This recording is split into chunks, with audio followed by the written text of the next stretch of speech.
जय जोहार। छत्तीसगढ़ी प्रमुख प्रादेशिक समाचार के संग मैं किरण वर्मा। राष्ट्रपति द्रौपदी मुर्मू महिला आरक्षण संबंधी संशोधन विधेयक नारी शक्ति वंदन विधेयक 2023 में हस्ताक्षर कर दिन है।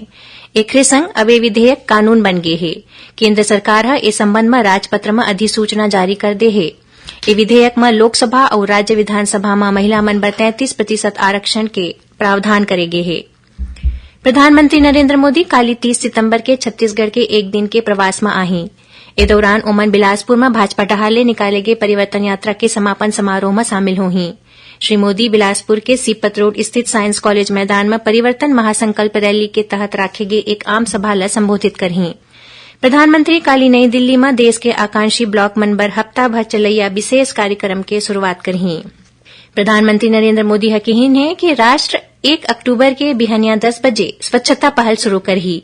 श्री मोदी जम्मो झनले स्वच्छ भविष्य बर ए प्रयास में शामिल होए के आह्वान करत कहिन कि ए दिन सब्बो मन बिहनिया 10 बजे 1 घंटा स्वच्छता बर श्रमदान जरूर करें। केंद्रीय गृह मंत्री अमित शाह काली रायपुर स्थित भाजपा के प्रदेश कार्यालय कुशाभाऊ ठाकरे परिसर में पार्टी के वरिष्ठ पदाधिकारी मन के बैठका लीन।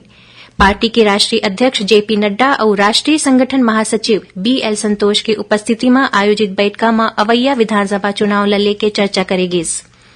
प्रदेश के महिला मन ला आर्थिक रूप ले सशक्त बनाए बर छत्तीसगढ़ महिला कोष के योजना में संशोधन करे गे है।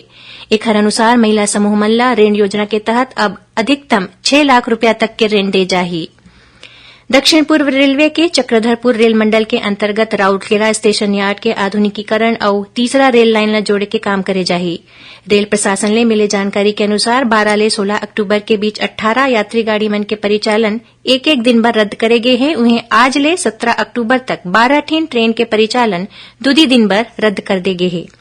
और मौसम विभाग प्रदेश में काली अधिकांश जगह मन में हल्का ले मध्यम वर्षा हो या गरज चमक के संग छींटा पड़े के संभावना जताए है। ए रहिस अब तक के प्रमुख प्रादेशिक समाचार। जय जोहार।